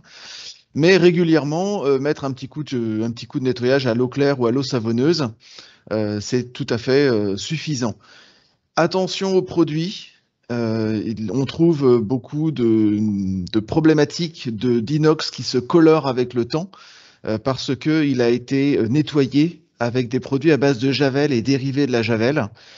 C'est à proscrire, tout ce qui est javel, parce que ça perturbe la couche d'oxyde de chrome et ça donne une couleur jaune à l'acier inoxydable. On le voit souvent dans les piscines, la partie qui est immergée de l'ouvrage en inox, l'échelle par exemple, pour descendre dans le bassin, présente une teinte légèrement jaune. C'est dû à cette présence de javel dans l'eau. Autrement, moi je recommande effectivement simplement de l'eau, éventuellement de l'eau savonneuse, un bon coup d'éponge, un bon rinçage, et on est reparti pour une durée relativement longue. Il existe des cas aujourd'hui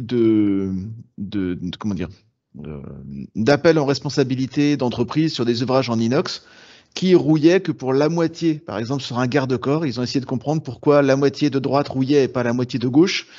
Et l'analyse de l'environnement a montré que la partie de droite qui rouille était en fait abritée par une casquette en béton, alors que la partie de gauche qui ne rouillait pas était exposée à la pluie, par exemple. Donc le rôle de l'entretien simple, nettoyage, est très important pour la durée de vie de votre ouvrage. Voilà. Autrement, il existe des produits qui sont un peu plus agressifs. Il existe également des solutions quand vraiment il y a une pollution qui est avérée sur un ouvrage en inox, comme le disait très bien Alain tout à l'heure, on fait venir une entreprise qui fait de la passivation sur site, c'est-à-dire qui applique des produits chimiques et qui les rince ensuite. L'idée étant de décaper la surface de l'inox et permettre à la couche d'oxyde de chrome de se régénérer de façon homogène. C'est très utile également lorsque vous avez un ouvrage qui présente à la suite d'une fabrication des bleus de chauffe ou de par les différentes provenances. C'est-à-dire vous avez acheté chez tout le monde du brossé 220, mais selon le producteur du brossé, et si vous aviez un petit peu de stock qui s'est légèrement satiné avec le temps, eh bien vous avez la main courante qui est brillante, la lisse qui est mate, les poteaux qui sont avec des traces de bleu de chauffe. Vous envoyez tout ça à la passivation chimique, ça vous ressort un ouvrage qui est très uniforme et qui vous aura été intégralement dépollué. Donc, si vous travaillez dans un atelier qui n'est pas dédié à l'acier inoxydable, il peut y avoir des fois des pollutions par contact en posant sur les établis ou avec les outils que vous avez utilisés.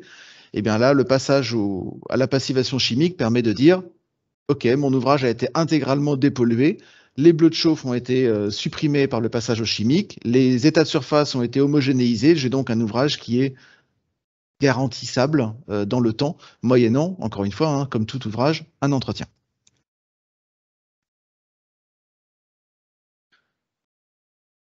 Voilà. Je veux bien qu'on rouvre les micros.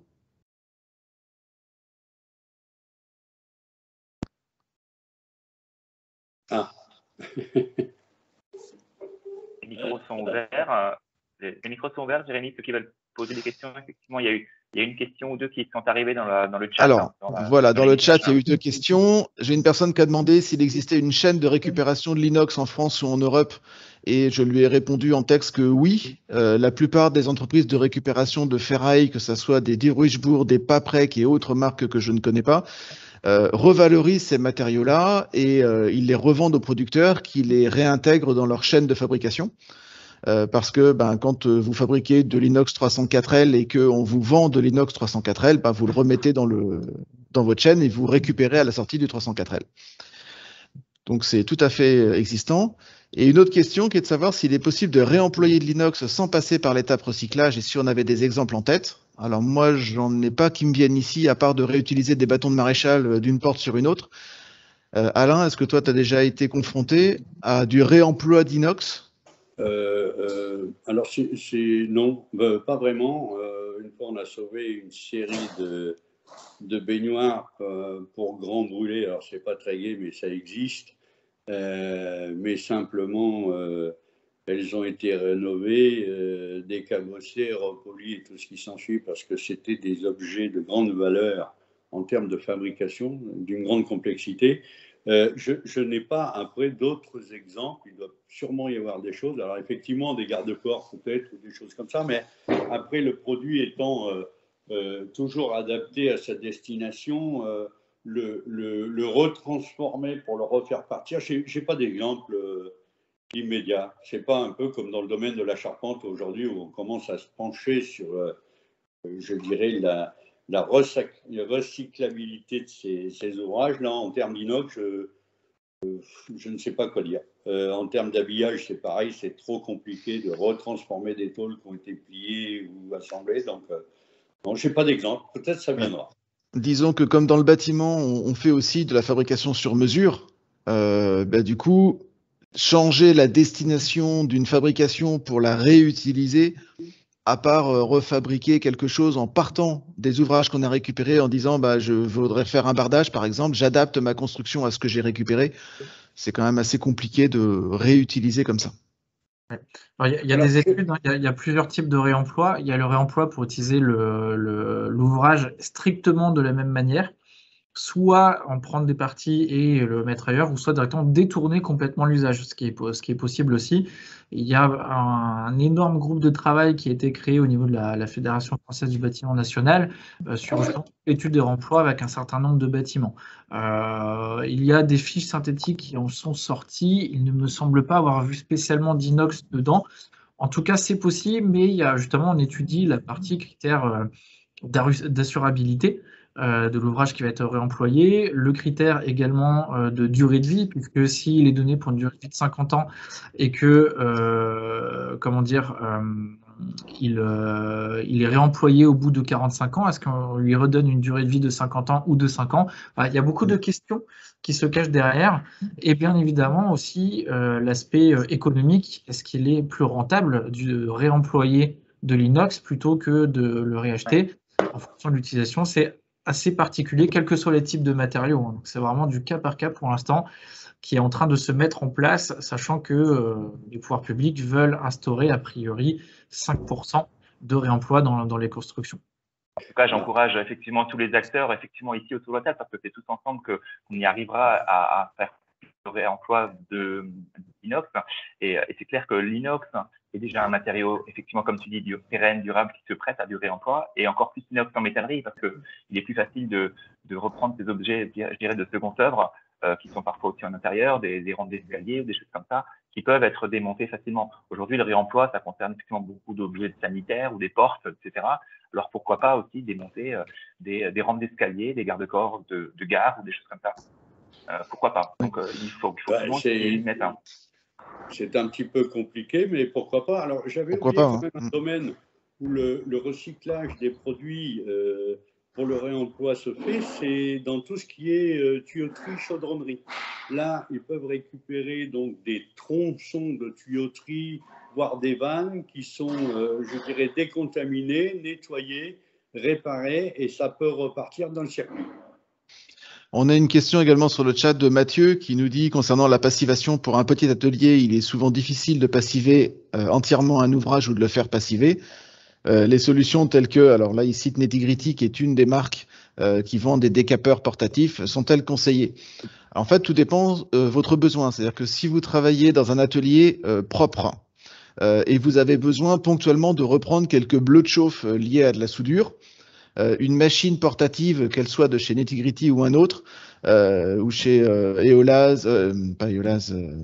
Equilaz ou d'autres, sont tout à fait satisfaisantes. Si vous travaillez ponctuellement des soudures, là ça peut marcher.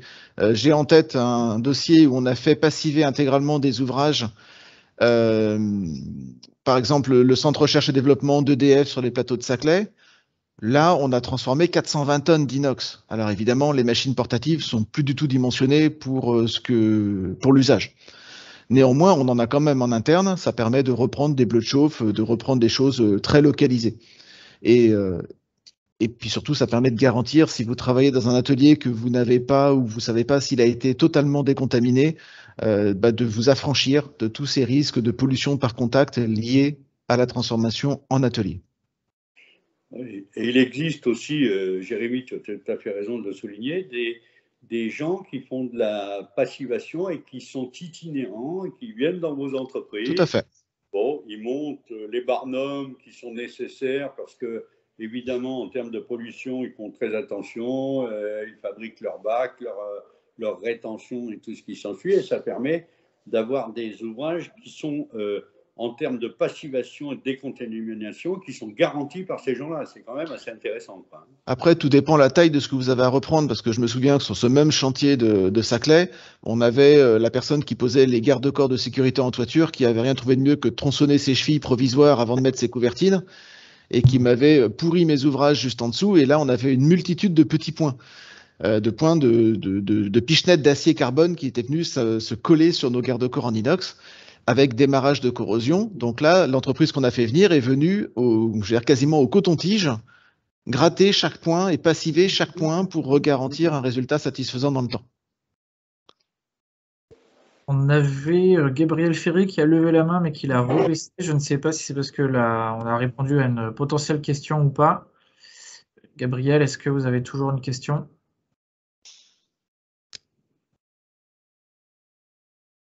Non. Non. Non. Je vois qu'il y a Simon Desrumeaux qui a levé la main. Oui, je poursuis sur une question. Est-ce que vous pourriez remettre les slides que vous avez présentés sur le délai là, de production sur de l'inox de 3 mois?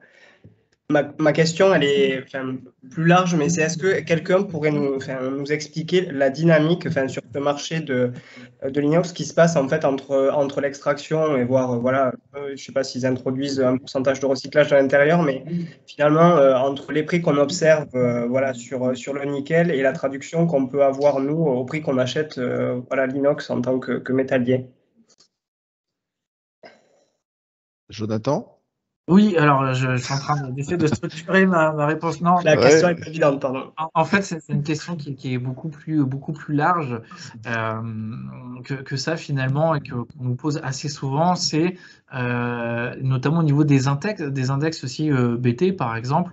C'est quel est le vrai prix de ce que j'achète à l'instant T par rapport aux index qui me sont donnés. Finalement, ou aux prix qui me sont donnés. Il y a toujours un décalage. Il y a toujours un décalage puisque les indices et les variations, alors on en a qui sont au jour le jour pour certains prix de la matière première, mais après, effectivement, la personne qui va acheter son nickel à ce moment-ci et du coup qui va l'intégrer avec le fer, le carbone, le chrome, etc., elle va le vendre à un prix avec, on va dire, je vais prendre ici, c'est quelque chose avec 3 mois de retard. Bon, allez, ça tombait sur un prix bas. Et de ce fait, le prix de vente de l'inox ne sera pas forcément en corrélation avec le prix des matériaux constitutifs, puisqu'il y a forcément une chaîne de fabrication.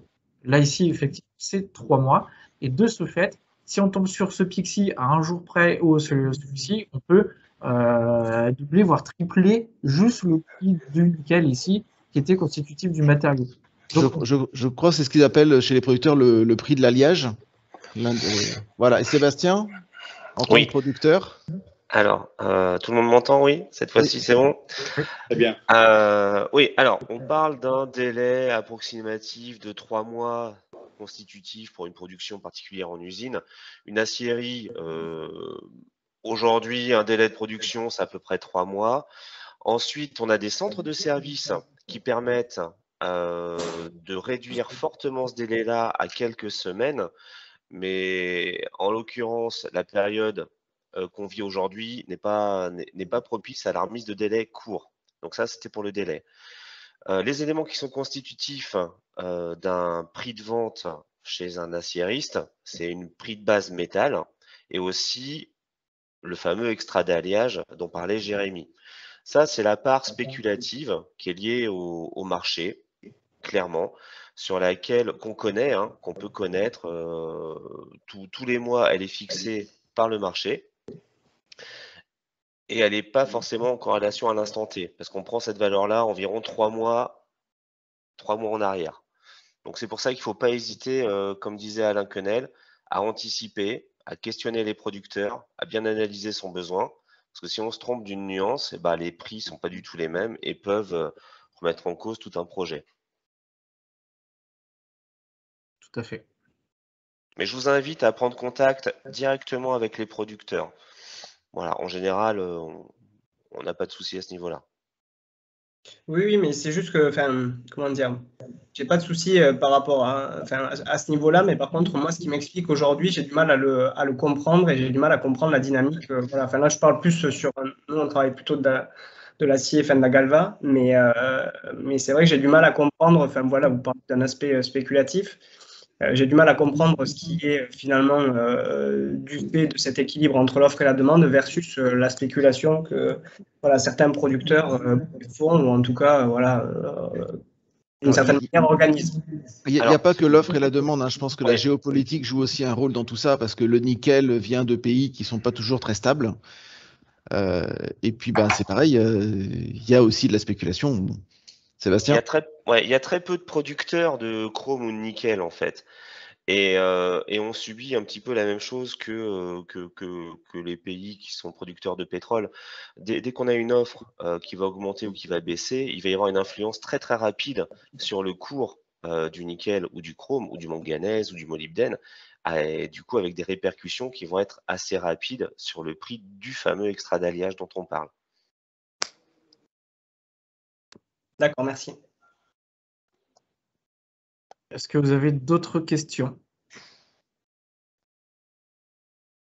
Bah, je propose qu'on enchaîne sur des photos de réalisation.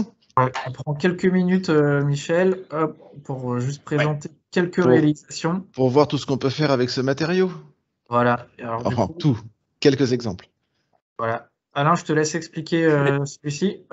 Alors là, c'est quand même assez particulier. Donc, la demande était de faire des feuilles de platane sur un bâtiment qui permettaient d'une part de capter la lumière du soleil au levant et de protéger du soleil dans l'après-midi ou au couchant.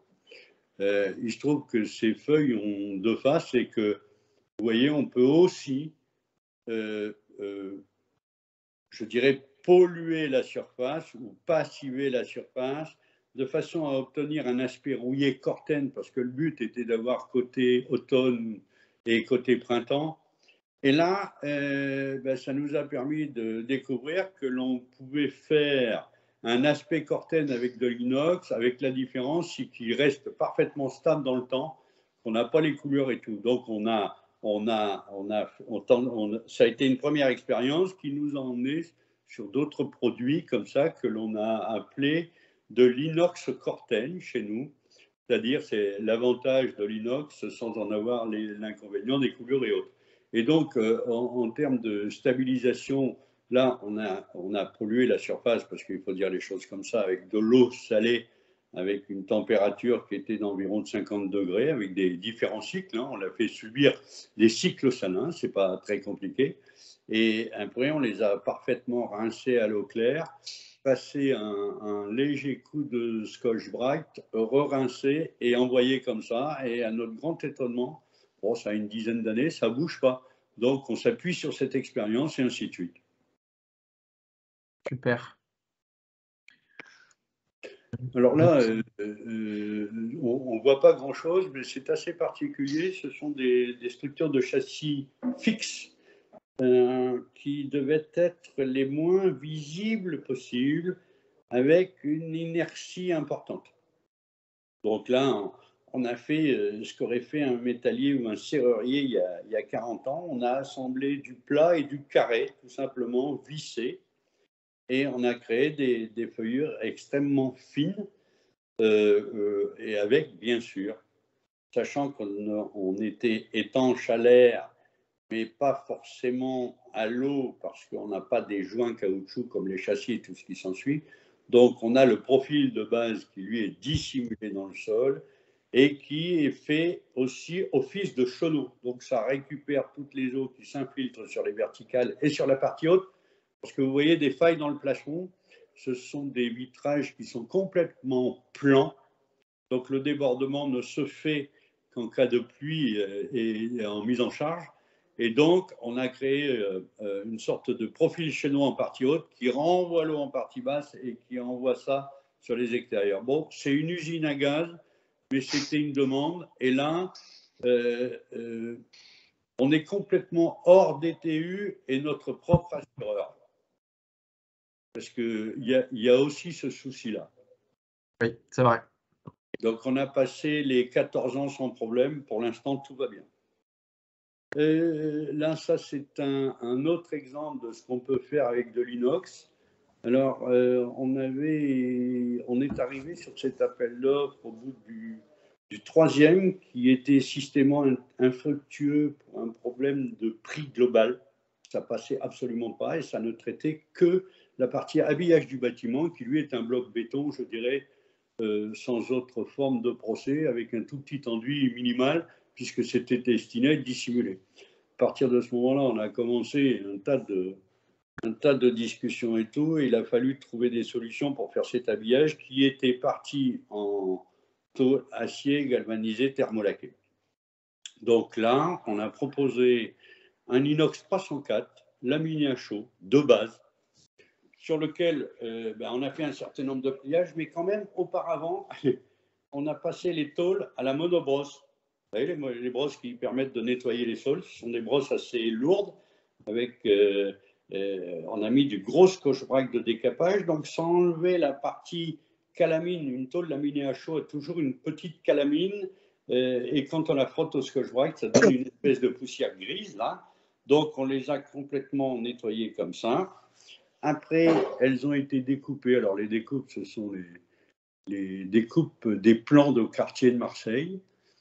Après, elles ont été pliées, donc surtout en prenant les précautions dont on parlait tout à l'heure pour ne pas marquer les tôles. Et alors, vous voyez bien que les développés sont, pour certains, assez complexes, donc ça générait pas mal de chutes. Et donc, pour faire des économies, on a fait toute la préstructure en treillis, en tôle pliée en U qui s'assemble boulonnée, tout simplement, sans aucune soudure. Parce que souvent, dans nos métiers, on a la double peine. C'est-à-dire qu'on fait d'abord un cadre et après, on habille ce cadre. Donc, c'est le moyen de diminuer le coût de fabrication en utilisant d'une part les chutes et en les faisant entièrement boulonner de façon à ne pas avoir d'opération de soudure et de choses comme ça. Et ça permet de monter l'ensemble de la structure sur place. Donc, de limiter les problèmes de transport en termes de dimension. Tu parlais de visserie et de liaison boulonnée. Dans le guide, on a remis une petite note qui dit que, par exemple, quand vous avez de l'inox 304 pour vos matériaux, le pendant en visserie, c'est de l'inox A2. Lorsque vous travaillez du 316, le pendant en visserie, c'est l'inox A4. Parce qu'il n'y a pas de corrélation qui soit faite entre le A4, A2 qu'on trouve dans la visserie-boulonnerie et les nuances qu'on va trouver sur nos matières premières. Mais le A2 est assimilable à un 304 et le A4 est assimilable à un 316. J'avance deux petites minutes parce qu'on a déjà dépassé de 13 minutes. Wow. On va prendre encore 2 petites minutes. Alors, je présente très rapidement. Ici, on est au niveau de luminaire, au niveau de la salle ovale de la BNF, avec des tôles qui ont été entièrement collées, si je ne me trompe pas là. Alors là, on est sur du poly-miroir top. Et donc, le problème de l'assemblage de ces tôles, c'est la soudure. La soudure, ça chauffe et on a l'habitude de dire noir c'est noir, il n'y a plus d'espoir. C'est-à-dire que si on ne maîtrise pas bien la soudure, c'est une catastrophe parce qu'on détériore le matériau et là, on n'arrive pas à reprendre correctement. Donc, on a développé simplement par obligation les domaines du collage qui nous permettent de limiter le nombre de soudures et de ne pas avoir de problème de déformation. On a d'autres problèmes, mais pas ceux-là. Et donc, ça permet d'obtenir souvent des objets de décoration qui sont modestement d'une bonne qualité, je suis obligé de le dire. Ça m'embête, mais c'est comme ça. Et donc, le collage peut être une solution pour les inox. Oui. Dans la déco. On passe rapidement sur les prochaines. Ouais, ben, je vais passer. Autres exemples. Ouais. Tu zappes. Donc là, on a un exemple de. On vous a passé des exemples du genre le château de Rantilly, des réalisations qui ont été faites sur des maisons avec des effets miroirs basés sur de l'inox. Voilà, vous regarderez ça dans les éléments qui vont vous être transmis par Construire Acier. Là, on a un exemple chez un métallier dans le 49 qui a allié sur sa façade de la tôle Corten pleine, découpée, de l'inox polymiroir. Donc, il y a tout un tas de panachages qui sont possibles sur ces matériaux-là. On va retrouver en Ile-de-France également des chantiers plutôt emblématiques. Là, on a contre la Grande Bibliothèque de France, un chantier qui s'appelle rue Durkheim, qui sont des logements sociaux. Donc, on retrouve également de l'inox, des logements sociaux. Le chantier date de 1997 et ça n'a pas bougé, heureusement. On retrouve ensuite des réalisations sur les plateaux de Saclay dont je vous parlais tout à l'heure. On a consommé 420 tonnes d'inox 304L. C'est pareil, c'était un brosset usine. Donc, on retrouve de l'inox. Après, une des difficultés de l'inox, c'est que mécaniquement, il est quand même assez élevé en termes de résistance, ce qui fait qu'on n'en met pas beaucoup. Et on s'aperçoit en regardant les façades qu'on n'aperçoit même plus les ouvrages en inox qui sont derrière les vitrages. C'est un peu dommage. Ils étaient plutôt beaux. Voilà, en vous remerciant. Une dernière petite salve de questions éventuellement, s'il y en a qui ont des questions rapides.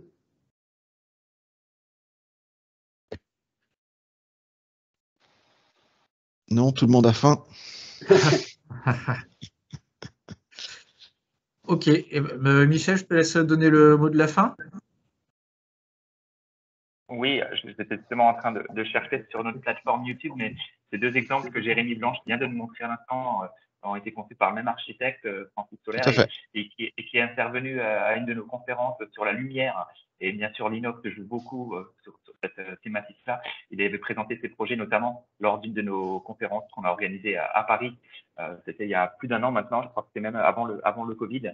Et cette vidéo, vous la trouverez sur notre plateforme YouTube, Télé Acier, sur la chaîne Télé Acier. Non, moi, Télé Acier, ouais. Moi, je n'ai rien d'autre à vous dire qu'à vous remercier.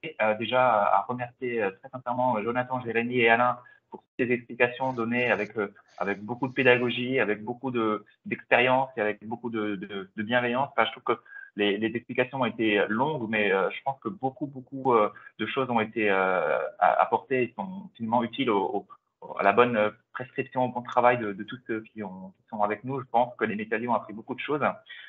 Puis je voulais vous remercier aussi tous participants, parce que vous étiez plus de 40 à suivre ce webinaire. Vous le retrouverez du coup aussi sur notre chaîne YouTube dans quelques temps. Je n'ai pas réactivé ma caméra, c'est quand même plus sympa si je remets ma caméra. Et voilà, restez en contact avec Construire Acier. On proposera d'autres événements en présentiel et aussi en webinaire d'ici quelques temps. Je vois des merci qui arrivent. Donc, prochain rendez-vous de Construire Acier, c'est la semaine prochaine. On fait une visite de chantier, une visite d'ouvrage, parce qu'il n'est plus en chantier, à Lyon, sur la Tour Silex. Et puis donc une conférence qui se déclinera en 2 parties, justement, sur l'économie circulaire. Une conférence, la première partie, donc mardi prochain, le 19 octobre à Paris. La deuxième sera au mois de novembre. Et on traitera notamment du réemploi au mois de novembre. Et donc, plus particulièrement sur l'inox, on est en train de préparer donc un autre webinaire qui sera certainement en 2022 sur les ronds à béton en inox. Voilà, je n'ai plus qu'à vous souhaiter un très bon appétit, une très bonne après-midi. Jonathan, un petit mot aussi de la fin. Un dernier petit mot, je tiens en plus de tous ces remerciements à remercier Joël Ponté aussi, qui nous a très largement aidé pour la partie marché avec tous les graphiques qui vous ont été présentés. Donc merci beaucoup Joël, c'était vraiment très gentil. Merci à tous, et donc vidéo qui sera mise sur Internet dans quelques jours. Ah, je croyais que tu voulais la parole, Joël. Eh ben, merci à tous et bon appétit et bonne journée. Au revoir. Merci. Bonne journée, au revoir. Merci. À bientôt. À bientôt. Merci à tous. Au revoir. Au revoir. À bientôt. Au revoir.